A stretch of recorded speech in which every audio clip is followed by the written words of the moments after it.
Welcome back to the Brew Crew podcast, everyone. This is episode 278. That's what I was waiting for. I knew it. I knew he was waiting to see if I remember. Let me start off the show by first saying... You get an explosion for that. Thanks. 278. I apologize to particularly probably Steven Jesus, I just had his name in my head. He apologizes to Jesus. I apologize to Jesus. We are Jesus' favorite podcast, confirmed. Yeah. Chuggalo Dave. I did get an angry text message. Chuggalo Dave. He goes, what the fuck? 2 weeks in a row. That was his 2 weeks in a row. Well, we were late 2 weeks ago. We had one. Yeah. We just... last week, no, and then this week, because it was Tuesday night. He didn't send it this morning. It was Tuesday night, and he goes, what the fuck? So let me be the bro that I portend to be. Not pretend. Portend. Portend. Portend? Portend. I think that's a projection type of thing. I know a portent is a magic card. A portent? A Portent. It's a magic card? Yeah. I just watched a skit on YouTube. I've been trying to find like comical channels that aren't cringe because most of them are made for Gen Z. I want to find funny stuff. Yeah. And it was a comedian that I've seen before. Can't remember his name, but he's not like super famous. But he has a special on Netflix. I think his name's Dave Holmes. Mm-hmm. He made a skit that was basically like Dr. X. Is that the X-Men? The guy in the wheelchair? Professor X. Professor X. He was giving like a performance review to Gambit. Yeah. And Gambit was like, and he was like, so what's your deal? You throw things. I don't want to steal the whole bit, but he's basically like, yeah. So like, if there's no cards around, what can you do then? He's like, can you throw, pens and pencils? He's like, well, that would be a little different because of I don't know. There was a whole thing, and then he's like, I can throw cards. I can throw business cards, magic cards, and he's like, oh, magic cards. He started naming magic cards. Anyway, thought of you. One, I like that too. It's topical because X-Men 97 is sweeping the internet. It's a revisit to it's a continuation of the X-Men 90s animated series. Oh. And Gambit actually answers that question. What can he charge? Nice. He actually charged an entire Sentinel. Oh, okay. What's a Sentinel? A Sentinel are mutant hunters. Oh, mutant They're hunters. machines made by Trask to hunt and kill mutants. Well, that's great. And on that topic, I can't wait for this bridge. The new Deadpool trailer with Wolverine did come out like 2 or 3 weeks ago. Did we talk about that? It did. We did not. Okay. And in the X-Men 97 series, Deadpool was the only character that, like, they had Spider-Man in there, they had Captain America. They couldn't touch Deadpool. That was the one that Kevin of the movie series? One, because of the movie and his ability to break the fourth wall. They didn't want to put that into the animated series. Oh, okay. So they said absolutely no Deadpool. Good. I like that. So that'd be cool. But anyway, so to be the bro that I portend to be, Matt texted me and said, I can't cover it this week. I have too much going on. I said, I got it. Yep. I got it. Last you heard from me was I got it. A week ago Sunday. And then on Wednesday or Thursday, I was like, you know what? This is a challenge. It's been challenging. So I reached out to Phil on Monday, and then we couldn't do it during our normal time slot. And then my son had a baseball game. And then it just kept going, and he was like, all right, I'm available Thursday, and I'm available... At midnight. No, he said, I'm not available Thursday, I'm available Friday, Saturday, Sunday. Yeah. I said, okay, so on Wednesday or Thursday, I went on the Facebook page and was like, I'm going to get to this. I think that came out Friday, right? Maybe. Because I thought maybe you had one in the can. The reason why I didn't record. So I had an opportunity later in the day, like Friday, to record, but I thought you already had it in the can. Oh, okay. And you're like, we're getting to it. And I was like, okay. So then I sat around the weekend. Stacy was on call and got called in. Her last call weekend of all time. So I'm super stoked for that. And then it came out. And then I was like, maybe I didn't want to because and JT hit it on the head. I'm the Nazi when it comes to numbering these things. The last thing I wanted to do was have two 278s. And we could have easily changed it. We could have easily redone it, like in the description. I can edit the first second and just change the number. Easy. Yep. Easy. We don't edit these, by the way. These are uncut. Believe it or not, these are uncut. Yeah, these are uncut. But I had it all queued up, and then this is gonna sound made up, but I swear this is real. Then COVID happened. Friday, I had like Sinus Insanity, and I had it scheduled for. Yeah, it's a good name. I had it scheduled to meet with Phil Friday night, and I took allergy pills. And I read on the bottle that you should not drink while you're on these specific pills. And I was like, I should take the risk, but also I didn't. Those recommendations are like expiration dates. They're just that. They're just a recommendation. It's not like you're going to die. It's just you shouldn't do this. Yeah. Eliminate anything that could cause adverse effects. It wasn't like effects. Like Allegro. It was like a prescription. Yeah, like don't and go. And so I was like, I can't. Because it's a prescription, I don't want to risk it. So that was on me. So it's all on me. I apologize to all the Chuggalos for my lack of representation. Yeah, and we're gonna put the complaints department number. It's scrolling right now in the comments section. It's the information is scrolling right now. We are stepping it up. Please call fast and furiously that 1-900 number. That's complaints at bcp.com. Yep, and then it's also just attach your resume to that too. we lost the resumes from resume@mail.com. We lost that. There's an ongoing legal battle. There's a struggle. So just the 1-900 number and then send an email to. Yeah. Just as a follow-up. It's professional. It is a professional thing. Always send your resume with your complaints. I think everyone should actually have to do that. When you give below a 4-star rating, 3 or less, you should have Besides beer. I'm not going to do that every time I give a beer. Well, not beer. No. Amazon or any... professional service company. Yep. You should have to attach your resume. I'm with to your review. So if someone cuts your grass and you don't like it, you complain, but you have to attach your resume. Yes. By law. Yes. From now on. For what reason? I don't know. So they can come to your work and criticize you. Yeah. So the first thing I want to talk about before we crack a beer, we're not doing a starter beer. JT said no starter beer, and I was like, I will. I'm on a try to get unfat journey. So I'm like, less is more. So I don't want to crack a starter beer. It's a big beer in quantity, not in alcohol. Is I want to talk about Waconia Brewing Company because Chuggalo Dave, aforementioned, invited me out to Waconia Brewing Company. This is the place that he's gotten us crowlers from before that we've done years ago. A crowler was stolen from me because there's no way it's not in the house. I have no idea where it would have went. It's not. I wish it was me who stole it. In the couch cushions, we had cleaners. So that's the only thing. I don't think we had anyone or contractors working in the house. Needless to say, outshout to the lovely people at Waconia Brewing Company. It's a family-run operation all the way from the brewmaster to the bartenders. Really engaging. I didn't know this. Chuggalo Dave buried the lead on this. He's a member/owner, so they do the gimmick, too, where if you give them... a nominal fee, I'm not going to dox what he did. You get 4 extra ounces every pour. Oh, shit. So he took a lot of advantage of that. So it was my first time to the lovely city of Waconia. Got to talk to the brewmasters. And it's funny, they know Dave by name because Dave is pretty much Norm from Cheers there for those people that get that reference. Dave knows the brewing operations enough where they needed a heater fixed.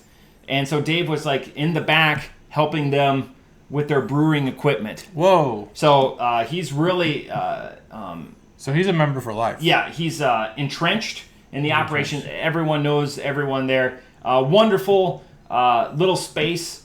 I would say the bar top, I think they could fit all the way around, I'm going to say 20 to 25 people, plus all the seating. Everything is a high chair, which is awesome too, like a higher bar. Yeah. Rather than a seated chair. I like that. And they're really involved with the community. They were supporting a 5K run in the community. There's a child that's related to the brewery somehow that suffers from a very rare condition, and all the proceeds for that 5K that they were setting up for the next day was going to go to the child and the family. So that's awesome. That's excellent. So imagine being a person who doesn't know about this 4 extra ounces thing. Yeah. And you're just like, what the hell? It's the same thing. Why does that guy have 4 extra ounces? It's the same thing that Fifth Street Brew Pub does for they do that? Owners. Oh, okay. Yep. So that's why they always have 2 separate glasses. So you'll notice that. And Waconia, that's a cool name because it reminds me of Outkast's album Stankonia. Stankonia, yes. Great album. Right, 100%. Miss Jackson, I believe, is on that one. And Bombs Over Baghdad, I think it's on that one. That one. I guess not. Yeah, I think it is Stankonia. Okay. Yeah, actually. Or that might be. Is there an Atlanta? There was like name. One's 99 and that one's like 2003 or whatever. And then there was the dual album. Yeah. So that was good. Thank you, Chugalo Dave. Yeah, thanks, Chugalo. I didn't pay for any beers there, so that was for awesome. the content. Lots of good content. So much good content. And they were dabbling in a sour too, so it's always nice to see these smaller breweries or whatever that are successful in the community, like reaching out and trying something new, even though there might not be an ask or a clamoring for that product. But it was there, and it was quite delightful. Well, that sounds amazing. That sounds awesome. Thumbs up, Waconia. Yeah, thumbs up, Waconia. What else you got? So you sent me that message about Three Floyds. I swear. Okay, so this is going to be comedy. You didn't know that they distilled? I don't think so. I swear. I'm thinking in my mind, did I know they distilled? No. Because one of the times we talked about it, I said their operations are different now because the brewery/restaurant is closed. They're reopening it. But I had to go to the distillery to get. Yeah, that's probably what you said. And it's only like the front.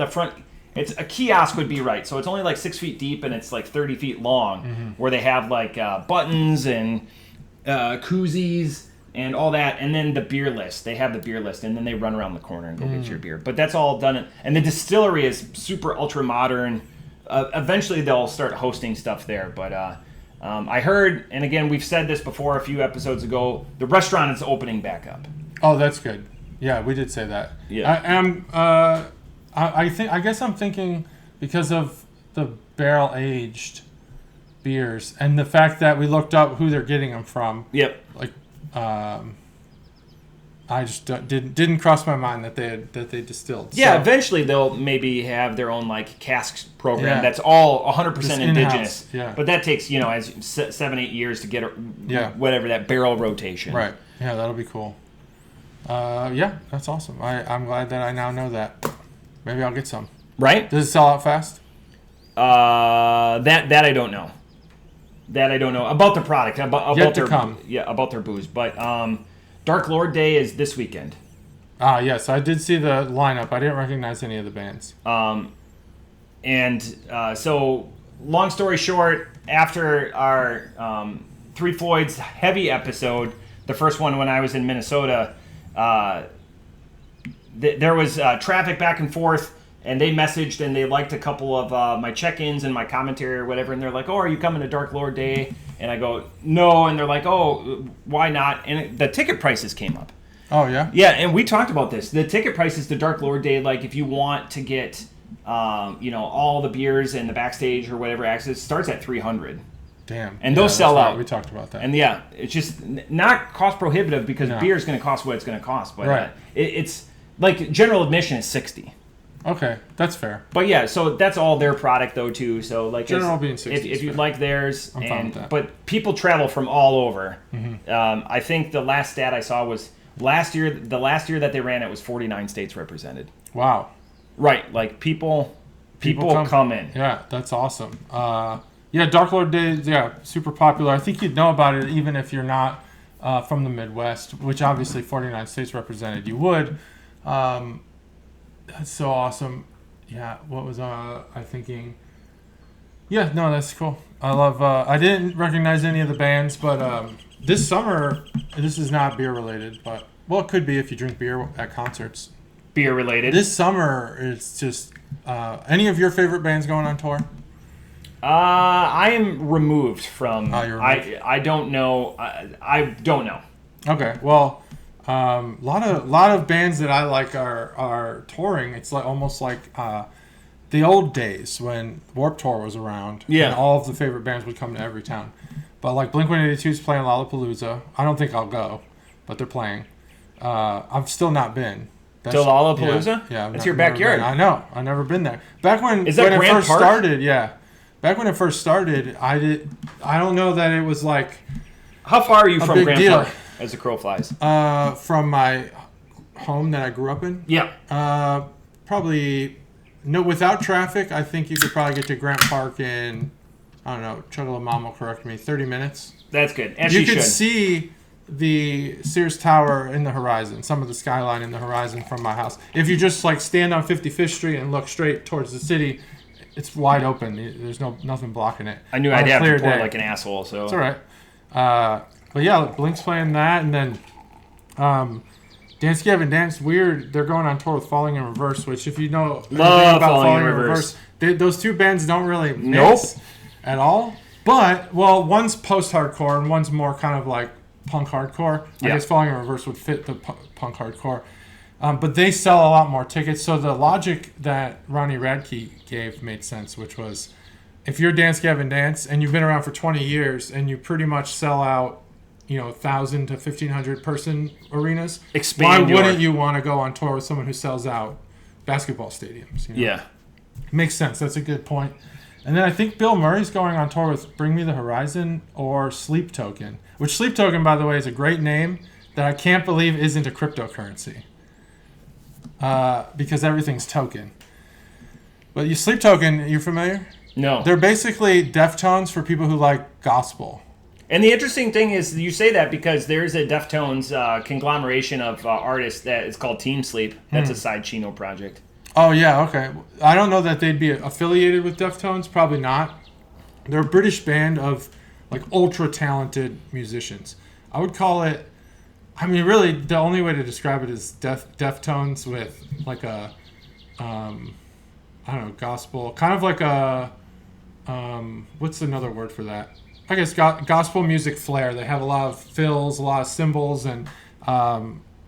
they're British. They're very kind of mellow, dramatic metal, if you will. Sounds like something I'd be into. Yeah, you would love Sleep Token, I think. I'm not as into them as I want to be. Like, I really want to be because their drummer's amazing. Yeah. But they're going on tour.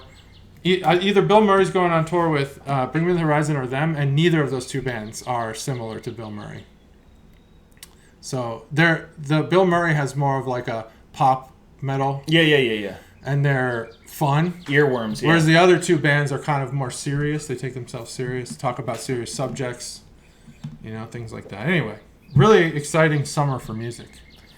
Our first beer. I could talk about music because music. especially with all the driving I've been doing lately, lots of music, lots of podcasts. So this is a new brewery.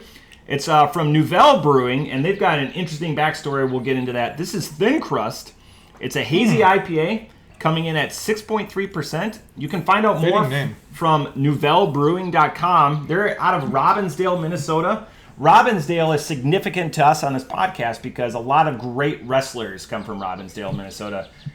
Your Kurt Hennig, your Animal from Legion of Doom.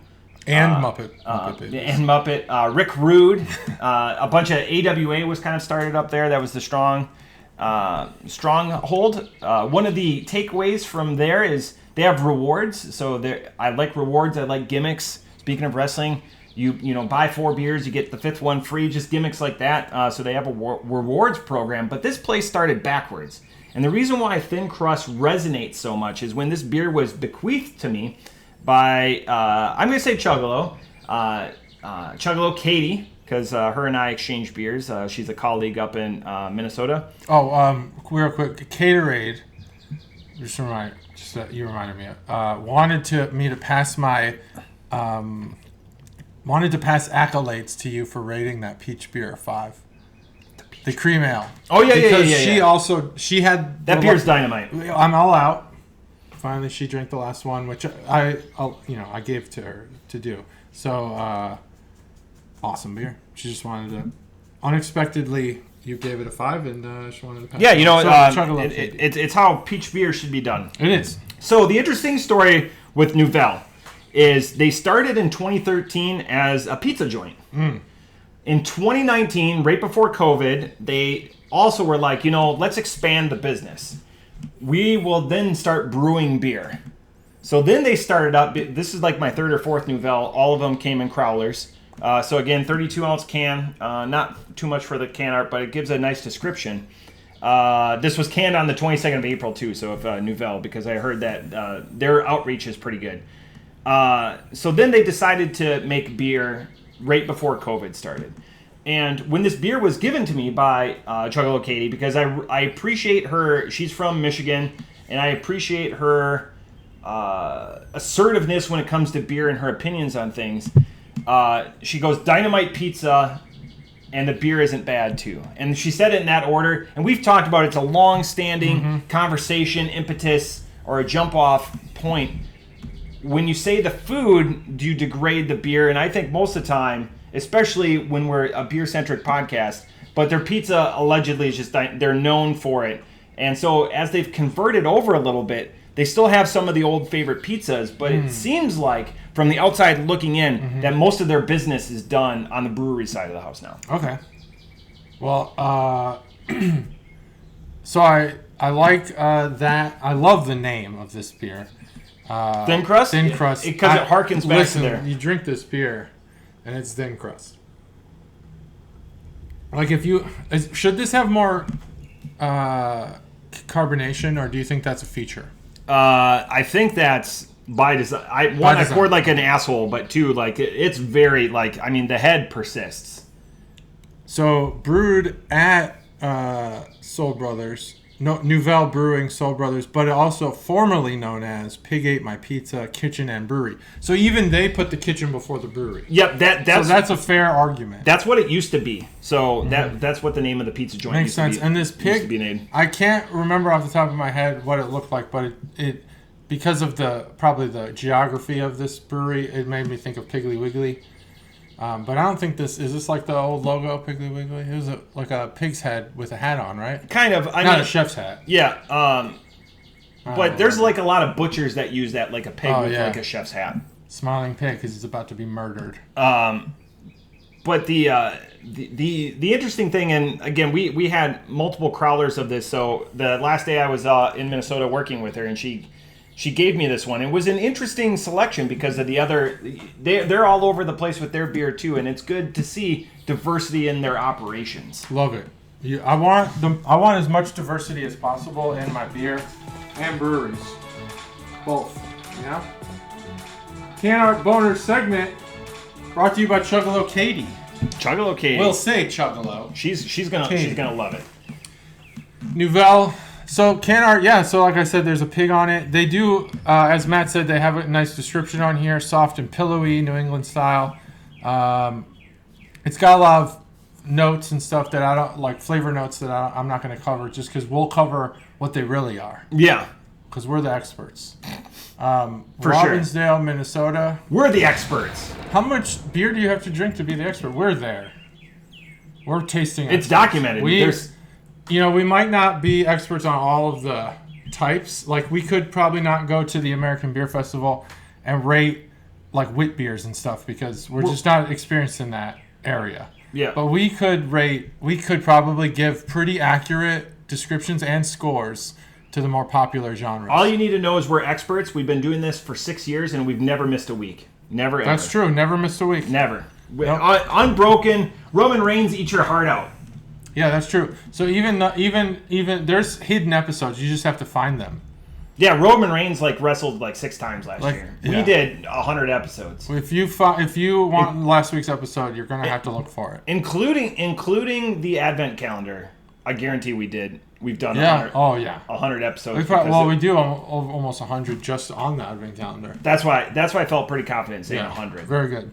Very good assessment.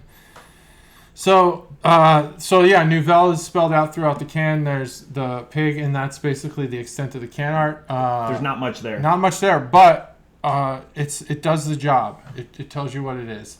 Now, thin crust.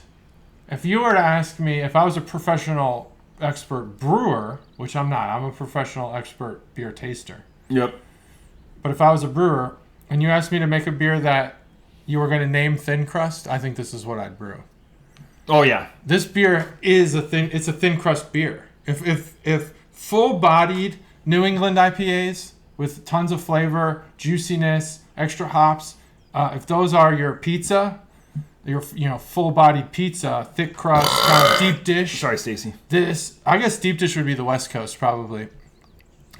I have a favor to ask you. Since there isn't really much can art to talk about, and it's economy of words, 20 words, design what this can art would be. Design what this can art would be. This. That's already 7 of your words. Oh, so shit. No, I'm just... that's 9. I don't know about 20, but it would be... I would probably give this beer I'd make the hop a beige color, like bread. But I'd make the hop leaves flakes. like a flaky croissant kind of thing.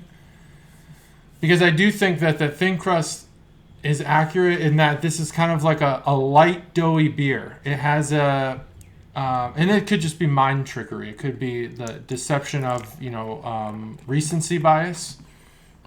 So, yeah, I would actually make like a calzone out of a hot. Ooh, a calzone. But a flaky calzone, like it was almost made from biscuit or croissant dough. Put that on the... I like it. On the can. That's the can art of this thing. Thin and flaky. That's what we're gonna do from now on. So if you give us cans that like this or crowlers or whatever that come straight from the brewery or a bottle or whatever, JT will madmen your and he's gonna design it on the fly. Have you watched the Pop-Tart movie yet? No. Okay, I'm halfway through, so I haven't gotten there. Jerry Seinfeld wrote and directed a Pop-Tart. Is that origin story? Is that unfrosted? Yeah, unfrosted. Okay. So I haven't gotten to the part in the movie yet, but apparently he's stirring up controversy. John Hamm is there. Is in the movie as Don Draper. He's sick of it. He's sick of the college overall political correctness, and he's come out and he has. I like what I saw some of his speech at Duke, and I liked one of the things he said was, we're embarrassed of the things we should be proud of and proud of the things we should be embarrassed of. And then he described cases of that. I was like, that really resonated. And it's something, we've avoided certain button issues because we're cancelable and we don't have fuck you money. We don't even have fuck me money. But when you're Jerry Seinfeld and you've been in the business, it's interesting how I think now him and Larry David are polar opposites, and that just shows that you can be completely different from people but have commonality in something that you're passionate about and still be lifelong friends. Yeah. And I think that's the message I take from it. Like, you don't need to, JT likes ketchup, I don't, but lifelong friends. Again, so you don't have to agree, get outside of your comfort zone. I agree. Dabble. Don't always hang out with people or that think the same way you do. Especially now, 2024. There's an election coming up, and you're going to start to separate yourself from people that you don't feel have the same views as you do. You can vote differently, and still, that's what America has been since its conception, is people voting differently and living together. So, get over it. Yeah, get over it. Yeah, get over it. But I did like some of the stuff he said. I agree. You know who else has been slightly more controversial, but maybe not today. Maybe now they're about even on the controversy side. But someone who's been in the news a lot for the same style of thinking is Aaron Rodgers. He's been like, don't cancel me. And it's hard as a Bears fan to admit some of the stuff Aaron Rodgers says I really appreciate. Some of it not that great. Some of it's kind of like dark corner of the internet. But some of it actually is like, yeah, someone needed to say this. We give these people platforms, and while I don't agree, obviously a Packer fan, thanks for everything he's done for us, and why I may not agree with everything, like, I can separate the two worlds. Like, I can appreciate what he's done on the field, and I can always change the channel. Yeah. I don't have to be, and again, we don't agree, but I can separate. I'm not going to be like, I'm offended or whatever. Like, I would sure hope other people would take that stance. The problem is we have people that, that's going to be their, plant their flag. It just, I wish people would just brush stuff off a little bit more. Right. Instead of just like taking stuff here, just, brush it off. People have you can control opinions. What you do, I guarantee that everyone has some fringe opinion about something that would be comical to most people, but it might be so minuscule that you don't bring it up. Yeah, it's fine. Just let people have their opinions. Anyway, things you talk about and think about when you're drinking. That's for sure. Not even sure how we got to Aaron Rodgers, but natural transition. The can art for this, I think the name is perfect. I would definitely drink this with pizza. I've finished the can art bonus, so I don't know if I need to close that out or anything, but. It's happened. So now so this beer has such a slight hoppy profile. I will I'm going to give it its negative first. The carbonation needs to be amped up to 1,000,000. This is far too smooth, I guess. Far too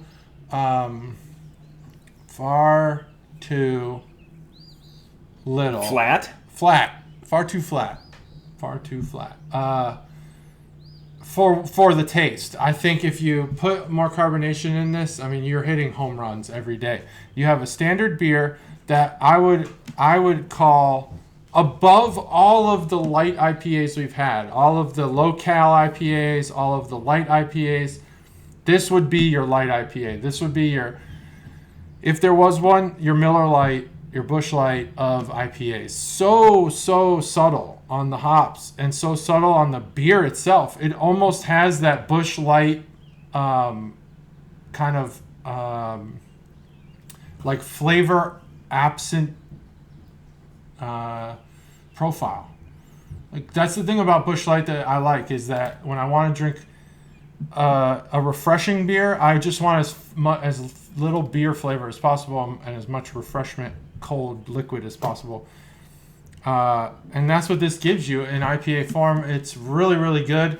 I mean, I don't think it can be a 5 because it needs more carbonation and there's really no identity to the flavor. But that's its strength. So while it can't earn the top score because it needs to have more identity, its lack of hop identity and lack of IPA profile is its strength. So I'm giving this beer, in its execution, a 4.0. If you put carbonation in it at the right level, I'm probably up to a 4.5. Just because I think the refreshness factor would be amplified by 1,000,000, or at least 0.5.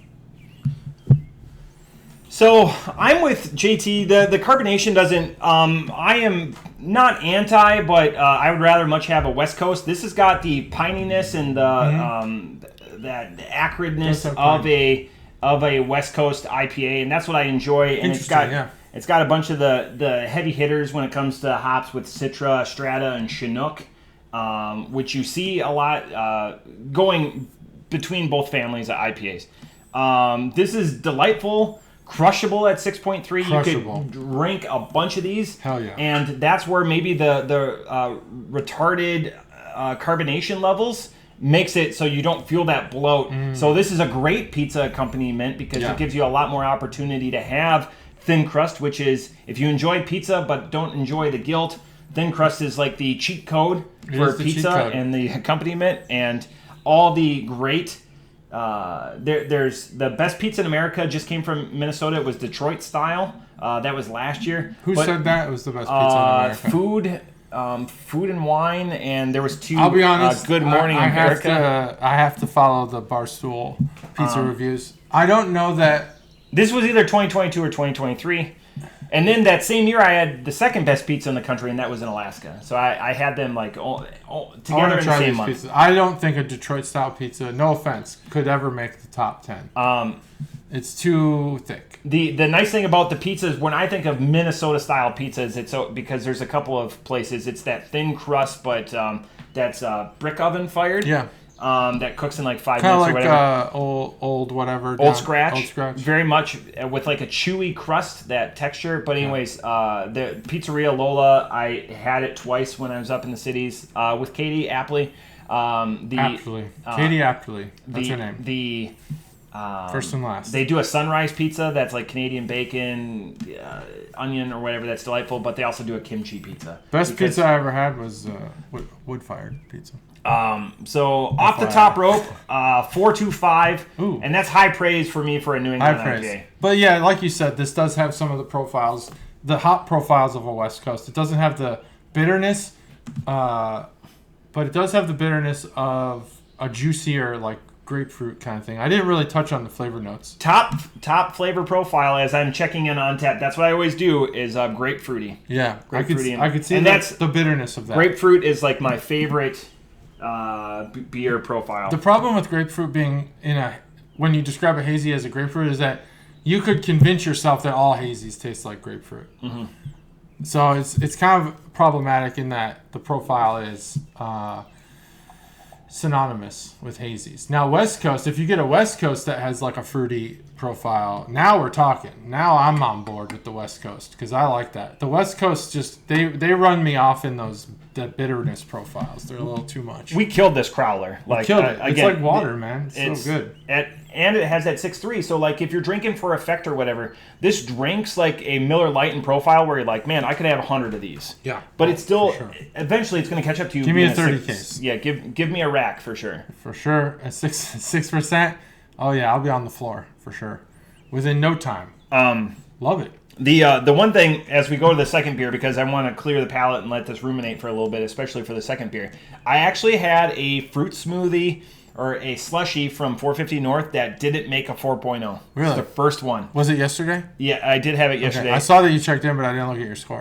It was the Blue Dreamin' or whatever. It's one of those 4-packs because I bought a bunch of those 4-packs. It came in at a 3.75. It just tasted like they came up with the name before, and they're like, we're just going to make a blue beer, and it's obviously blue, and it didn't do anything. Maybe there was conflict. Maybe they had a better beer, and there was conflict with the Dream beers.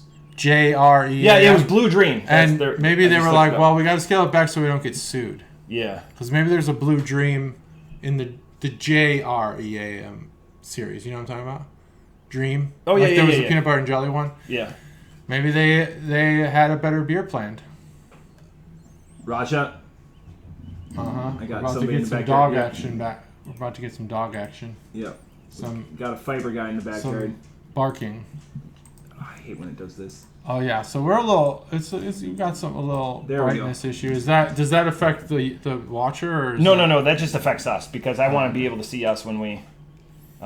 He waved. He was annoying nod from the fiber guy. He noticed we were talking. All right. He probably thought we were talking to him. All right, Maybe. beer number 2, which I'm stupid excited for JT. This came from Chuggalo Mikey. And this is, because JT, what do you like more than beer? That you can consume? Oh, I like so many things. Oh, that I can consume? Yeah. Like what? Pizza. Yeah, it's not a pizza beer. I love pizza. What do you talk about this tastes like? Not, and I'll give you a hint, not household chemicals. I don't smoke anymore, so not cigarettes. Smoking. Okay. I'll take some more guesses here. Oh, I love candy. Yeah, it's candy. It's a candy beer. Candy. A big candy fan. So this is Prairie Artisan Ales. We've had them before. Yeah, Prairie. Had them, love them. Artwork is definitely Nerdy Dancing. Guess what kind of candy it is? Nerds. It's a 5.6% sour ale. Nerds are great. You can find out more. We've talked about them ad nauseum. They just put out banger shit out of Oklahoma. They're the one reason why Oklahoma will never be in our bottom 5 states of when you don't think of beers. Do you have beers from Oklahoma? Did you go through Oklahoma? Next week. Oh, I can't wait. So back to back. 3, 2, 1. This was the most prime beer I've had. Like it was super prime.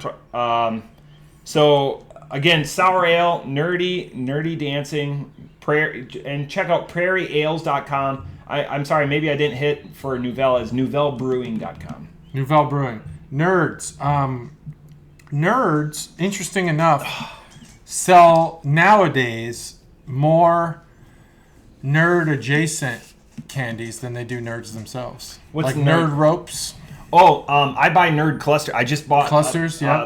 On Amazon right now, the big bag of pound Nerd Clusters are like $4.10 or whatever right now. They're on sale. Normally they're $7. I still can't. I just can't do it. I can't get into Amazon. I don't know. I can get into it. It's a website. Yeah. Like what's going on? AMAQZ. I just can't shop on it. Like it's so. I get maybe because my brain is like shop small. Yeah, it's wired for like I need to focus. You're like shop smart, shop S-smart. ADHD or whatever. I can't. Just too much stuff going on. And don't recommend things to me while I'm shopping for something else. Yeah. You know? I'll never find the nerds on there. I always go to Slick Deals. I never go to Amazon. I'm always prompted by other sites. Oh, okay. That's interesting. That's I just shop on regular stores. We do Instacart now. That's great. Instacart's good. Yeah, I've never used it. Love it. I've never used Don't have to shop. The Uber Foods or Quick Eats or whatever they're called. called. Yeah, we use DoorDash all the time. Yeah, I don't know any of that Ooh. stuff. Right? Damn, that's fancy. Yeah? Wow, that was my first sip. So yeah, so nerd adjacent candies. Yeah, I love candy. Candy's amazing. And that's smart for like candy companies, or because I think Nerds is a Wonka. So whoever owns Wonka. Yeah. Sorry, Stacy. Nerdy Dancing.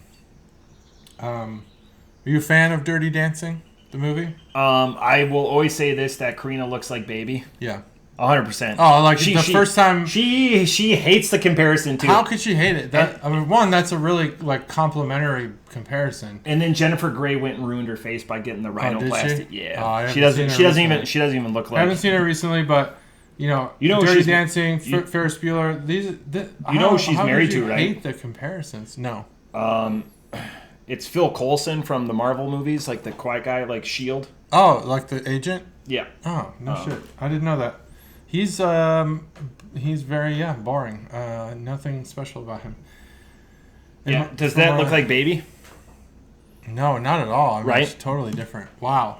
She had a pretty iconic look too, a pretty iconic face. Anyway, yeah, Karina does look like her, and that's something you notice immediately. Yeah, There's it's no immediate question. It's a doppelganger thing right there. It's like that. crazy. Like that could be Karina. Oh yeah, it's crazy.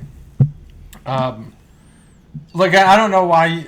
Like that's just such a given, and I don't know why it would ever be offensive. That's like if you were like, oh, JT, you look like Fabio. I have always said Fabio. Fabio, I don't think so. I wouldn't be offended.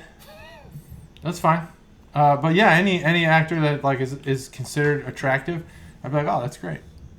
Why would I be mad about that? It's not like she's a bad actress either. No. You know? She was good. So Nerdy Dancing would be, in this case, well, we'll talk about the can art. Why don't we do that? Yeah. Why don't we do that? Here's the can art. Ooh, look at that focus. Oh yeah. This camera is a lot better than the onboard one. All right. So Nerdy Dancing in this case isn't so much in a where are they when they do this? Like a community center or something? This is more at the arcade. They're doing Dance Dance Revolution, which does make sense. That would be Nerdy Dancing. DDR, buddy. Dirty Dancing was I don't know that I've ever seen the movie fully from beginning to end. So why in one sitting? I know ever. I don't. What is the? I know the iconic scene where he lifts her up. Sure. What is the dirtiness part of this dancing? Because it's very suggestive. It is suggestive. Like, and this, I think it takes place in the 1950s in the Catskills in New York. They have a very well-to-do families. Rocky-esque montage of dancing in like the woods. Well, dancing on a log over a ravine to like keep your balance. Like when Rocky goes to Russia and works out in the snow. But what these thing. What these resorts do back in the day, they would bring in talent. Because it's all these old stuffy people, to get to the cool countryside or whatever, and so they would talent, vacation. You mean like entertainment? Entertainment, yeah. So it just happened to be a dance troupe, if you want, and the Patrick Swayze main character, rest in peace. His main squeeze or main girl, she injures herself or whatever. So then Jennifer Grey comes in and she's. Both left feet or whatever, and then it's the middle of the movie is her coming into her training. Learning. Training.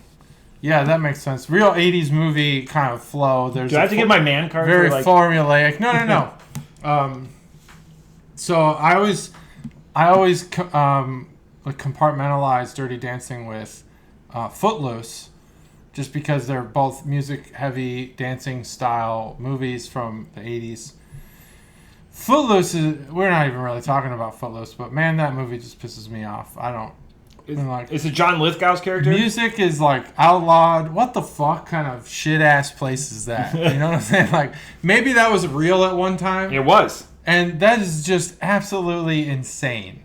It's insane. I wish that those old geezer douchebags could... like just have seen a little bit into the future. Like music is, wow, banning music. Fuck you, Like that's all you have to hear from me. But Dirty Dancing's not that. So I'm guessing there's some conflict with the suggestiveness of the dances. Yeah, so like her parents didn't want her to like be involved, yeah, and like super just conservative. they were like, oh, this is too. And then the other girl tries to come back into the picture, and I forget where the famous line, "No one puts baby in a corner." Yeah, I forget who Swayze tells that to, but he tells it to Hannibal Lecter. Hannibal Lecter Puts the lotion on his skin. Anthony and no Hopkins one puts baby in a corner. Yeah. Yeah, and Patrick Swayze, he's being erased from our history because Roadhouse has been, and I've heard great things about Roadhouse. I still need to see it. The newest one? Yeah. No, the original. Really? I like every movie. Every movie starts at you've put in effort. Yeah. Like no. It's like I take there's much more famous comedians or whatever that have hot takes when it comes to porn. It's like I don't like this porn or whatever. Porn gets watched.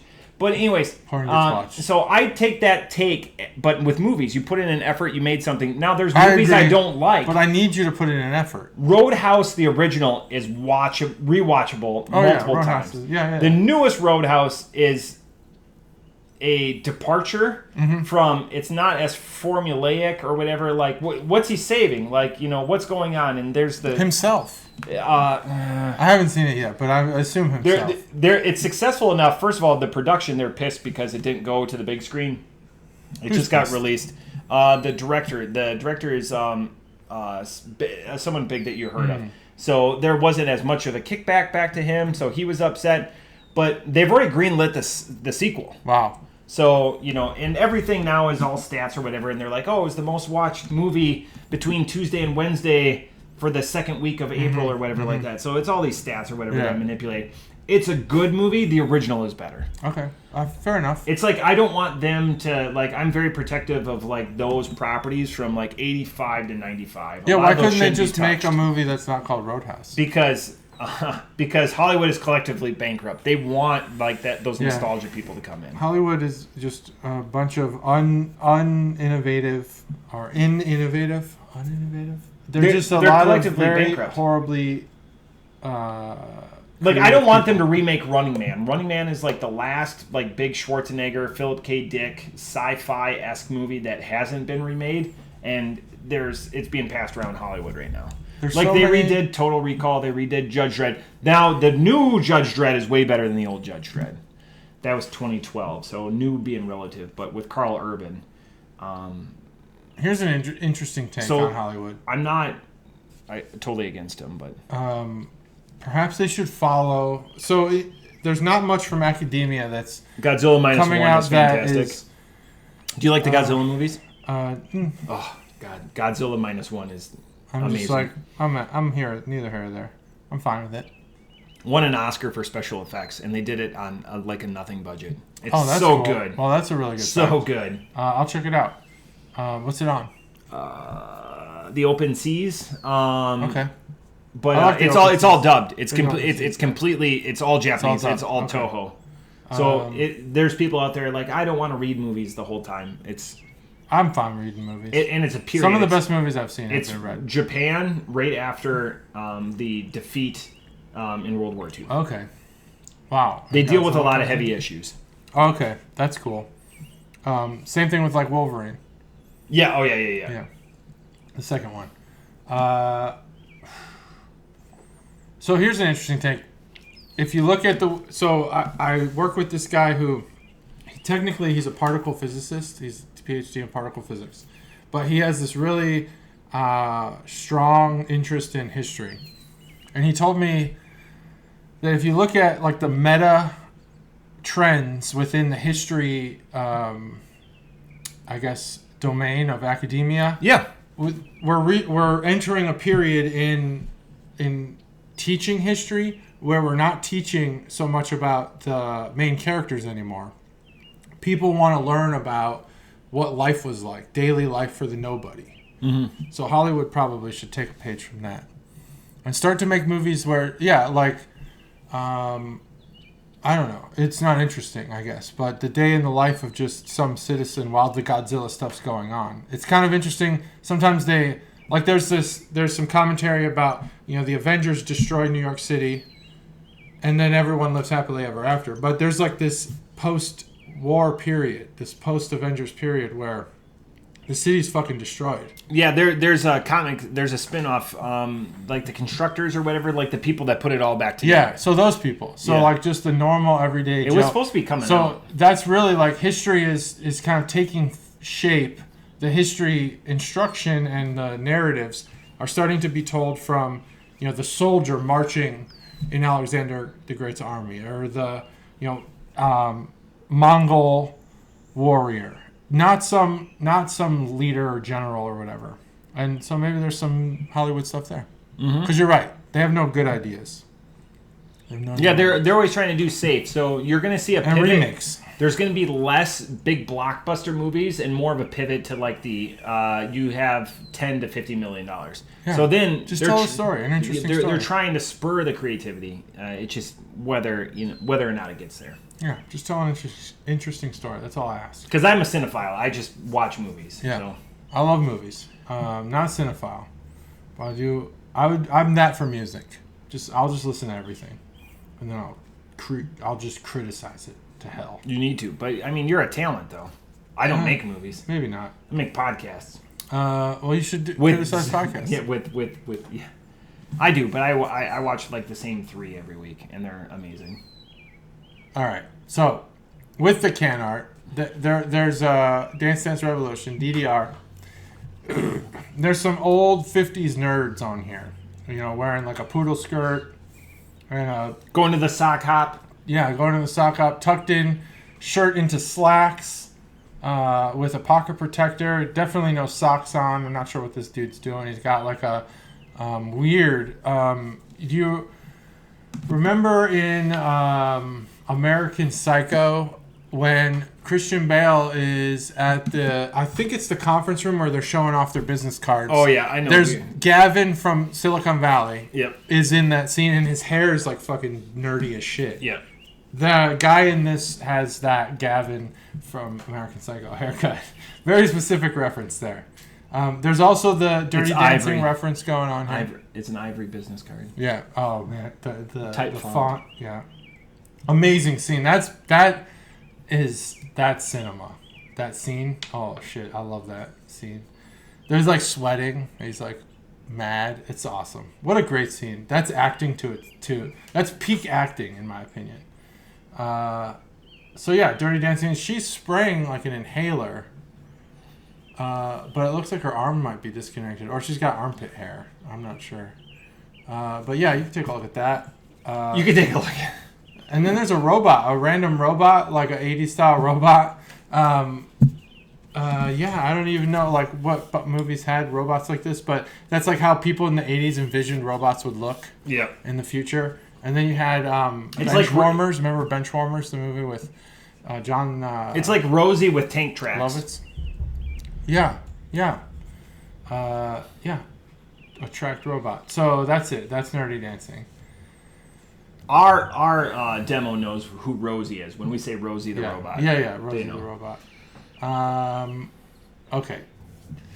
This beer is shockingly similar to Nerds. Right? Just shocking. Go back to the point where I had my first sip, and then that's how close to Nerds this is. It's really, man. It's an achievement to get that close to Nerds. Holy shit. And it brings the flavor back. I haven't had Nerds in so long. Even the Nerds adjacent foods I described, I don't eat those. I haven't had Nerds in, probably 10, 20 years. And it's like right there. This beer nails it. I can't ding this beer on anything. It accomplishes what it set out to. I have to, because it's Nerds, because it's Nerdy Dancing, great theme, great can art, great conversation, and the flavor is just fucking on point. This beer's a 5. It has to be. There's nothing wrong with this beer, and it's exactly what they said it was going to be. The only The only thing off the top rope, this beer is a 4.75 for me. I brought it. I would drink like 30 of these. Give me a 30 case of this, and I'll just be like wired. Grape is the least appealing nerd, and that I get a lot of grape. See, I just eat them all, and that's what this tastes like. You just dump the box in. But nerds are an awesome candy. Like, and again, this is just like you could do a blind taste test, and you would just it's just you smile when you talk about this beer. I would buy the shit out of this, like if I can find it. I hope it's still around here. This beer obviously came from Juggalo Mikey, so it's came from a specific store or two, because he goes to 1 or 2 stores in Eau Claire. I wish I would have known more about it ahead of time, but it's such a fucking banger. Yeah, and God. Again, two beers that actually match up. And they're like, that's aptly named. This is what it is. Wow. That's a good point. Yeah, these 2 beers were spot on. I'm shocked at this Nerds beer. It's just so good. Yeah, if I see this in the wild, I'm buying it. I'm going to buy it up. And okay, so again, to steal something from the Up North crew, pontoon crushable. Because the sour doesn't persist. No. I knew I wanted to do the beer in this order because I didn't want this beer to ruin the Nouvelle. So, but it's not... Like, the memory is in my brain. It's not on my palate. Yeah. Man, it's crazy how good this beer is. And I think that's because of its more of an ale characteristic. So an ale vacates the palate a lot quicker rather than just like a sour, smoothie sour or something. Yeah. Could you imagine this like doctored up, like if 450 took this base? Oh, man. And could they like ramp it up a little bit? I actually think that might actually hurt the beer. Because it doesn't persist. Like, it's so fleeting. Yeah, it's fleeting. Like, I know I had something sweet recently, but it's not there anymore. Yeah. And so I want more. Completely gone. But, yeah, with 450 might thicken this up. They might even mute the flavor of the Nerds a little bit. Like, whatever they put in this Throw beer, some marshmallow in this. Like, yeah, exactly. That's what they do. Put whatever this on they nitro. did JT to wants make it Nerds nitro. Is perfect. I don't want it on nitro. I want it the way it is. The way it is right now is perfect. So when I was gone, I have a story for you. My outgoing commander rented one of the top craft beer bars in St. Paul, Minneapolis, Twin Cities. So I got there and I took out some money because I knew their craft beer. They have multiple toppling Goliaths on top of other stuff there, and I went there. He covered rented out the entire second floor and covered every drink. And this is the whole time. This is a member of the armed forces? 4 years, yep. Outgoing lieutenant colonel. Wow. He's a beer snob, so I wasn't there the month before, so he came in a previous commander. He was no longer serving in the commander role. His last 3 years, he was in a DO type role at the group level. But his Finney flight, awesome. Such a great tradition in the flying community. Are you familiar with the Finney flight? No. When they get off the plane, they just soak them with champagne. Oh, nice. Buckets of water. It's just an awesome. Family's all there. What is that for? Your final flight. Your final. Okay. Yeah, your Finney flight. Okay. And so he goes, hey, beer snob, because I've given him beers before.